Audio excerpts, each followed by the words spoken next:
अस्सलाम वालेकुम viewers, welcome to champion learnings. मैं हूं उस्मान शहजाद और आज हम बात करेंगे लुइस कैरल के बारे में। अब लुइस कैरल जो हैं वो एक फेमस इंग्लिश ऑथर है और जो उनकी सबसे फेमस बुक है वो है एलिस's एडवेंचर्स इन वंडरलैंड और उसका sequel through the looking glass.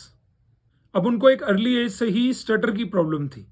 अब एलिस's एडवेंचर्स इन वंडरलैंड जो है वो 70 से ज़्यादा लैंग्वेजेस में ट्रांसलेट हो चुकी है।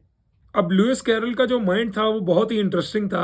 अब उन्होंने एक गेम इन्वेंट की थी जिसका नाम था वर्ड लैडर, जिसमें बेसिकली क्या होता है कि एक वर्ड होता है और उस एक वर्ड को आप दूसरे वर्ड में ट्रांसफॉर्म करते हो। अब वो कैसे करते हो कि एक एक लेटर को एक एक बारी में चेंज करते जाते हो।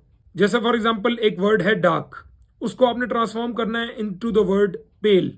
तो पहले डी को पी से रिप्लेस किया तो पार्क हो गया, फिर के को ई से रिप्लेस किया तो पेयर हो गया, और फिर आर को एल से रिप्लेस कर दिया तो पेल हो गया। तो बेसिकली हर बारी में जो भी वर्ड बनता है वो सेंस भी बनाना चाहिए। ऐसे नहीं है कि कोई भी सेंसलेस वर्ड हो। और 3 बारियों में ये कंप्लीट हो गया। अब एलिस एडवेंचर्स वाली जो सीरीज है उसमें बहुत सारी डायग्राम्स और बहुत सारी इलस्ट्रेशंस भी यूज की गई थी बुक के अंदर। तो उनसे एक अलग ही इम्पैक्ट पड़ता है। जब भी रीडर पढ़ रहा होता है तो उसके दिमाग में पिक्चर और ज़्यादा क्लियर हो जाती है जब साथ इलस्ट्रेशंस दी होती हैं। और लगातार टेक्स्ट को देख देख के रीडर बहुत ज़्यादा बोर भी हो गया होता है।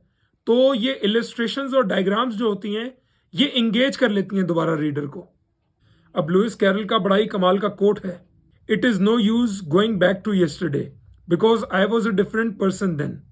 अब ये एक बहुत ही पावरफुल स्टेटमेंट है और इसका बेसिकली मतलब यह है कि हम एज इंडिविजुअल्स डेली के डेली ग्रो करते जाते हैं, क्योंकि हम डिफरेंट लोगों से मिलते हैं रोज़ाना, डिफरेंट एक्सपीरियंसेस होते हैं हमारे रोज़ाना। तो अगर आपका एक्चुअल में एक लर्निंग एटीट्यूड है और आप डेली के डेली ग्रो कर रहे हो तो जो आप आज हो और जो आप कल थे उसमें बहुत ज़्यादा डिफरेंस होगा।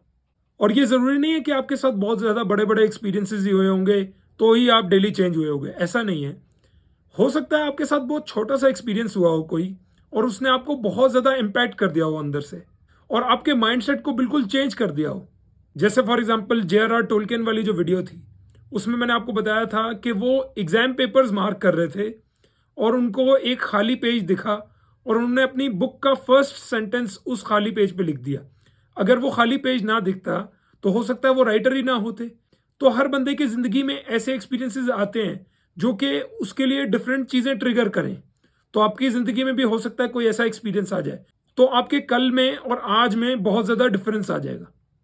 अब लुइस कैरल के हिसाब से जो चीज़ सबसे ज़्यादा मैटर करती है वो ये है कि आप दूसरों के लिए कितना करते हो, यानी कि आप सोसाइटी में कैसे कंट्रीब्यूट करते हो।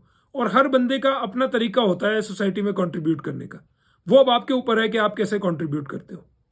जैसे फॉर एग्जांपल कुछ लोग हैं वो दूसरों को एजुकेट करके कंट्रीब्यूट करते हैं।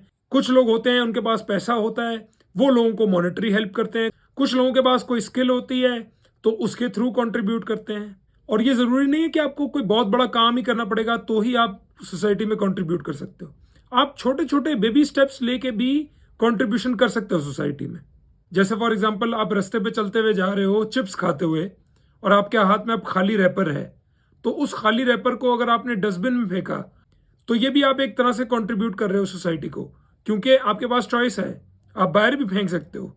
लेकिन अगर आप अंदर फेंकते हो तो वो एक कंट्रीब्यूशन है, चाहे एक छोटी सी चीज़ ही हो। क्योंकि अगर हर बंदा ऐसे सोचने लग जाएगा तो सोसाइटी में काफ़ी हद तक सफाई हो जाएगी।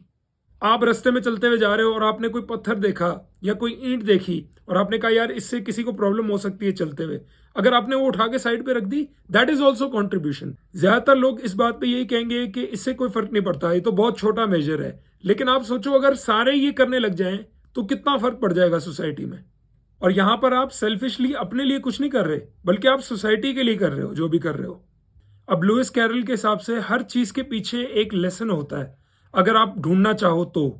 जो भी एक्सपीरियंसेस आपकी ज़िंदगी में होते हैं, जो भी इंसान आपकी ज़िंदगी में आते हैं, वो आपको कुछ ना कुछ सिखाने आते हैं। बहुत सारे लोग हमारी ज़िंदगी में ऐसे भी आते हैं जो कि नेगेटिव होते हैं, आपको बुली करते हैं, आपको बुरी तरह ट्रीट करते हैं। तो उनसे आपको ये सीखना है कि हमें ऐसा नहीं बनना है, हमें ऐसा सोसाइटी में बिहेव नहीं करना है। अगर आप ये सीख जाते हो तो आप हमेशा पॉजिटिवली इम्पैक्ट करोगे अपनी सोसाइटी को। अब लुइस कैरल के हिसाब से अगर हर बंदा अपने काम से काम रखे ना इस दुनिया में, तो हम और तेजी से काम कर पाए।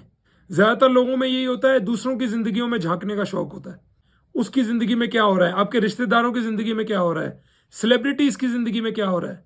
अगर आप अपने काम पे ध्यान दो तो आपकी प्रोग्रेस बहुत ज्यादा फास्ट हो जाएगी, आप ज्यादा इंप्रूव कर पाओगे।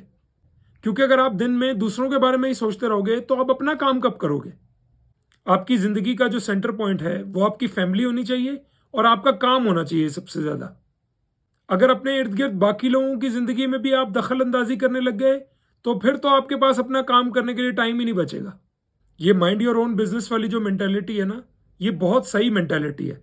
इससे आपका टाइम भी बचता है, आपके रिसोर्सेज भी बचते हैं, आपकी एनर्जी भी बचती है और आप ज़्यादा बेहतर तरीके से फोकस कर पाते हो। अगर आप बिजी हो दूसरों को जज करने में, दूसरों को क्रिटिसाइज करने में और सारी आपकी एनर्जीज वहीं लग जाती हैं, तो फिर बहुत मसले खड़े हो जाएंगे आपकी ज़िंदगी में। अब लुइस कैरल के हिसाब से अगर आपको एक लेवल पे पहुंचना है और उस लेवल को मेंटेन करना है तो आपको सारी एनर्जी अपने अंदर जितनी भी है वो सारी की सारी लगानी पड़ेगी।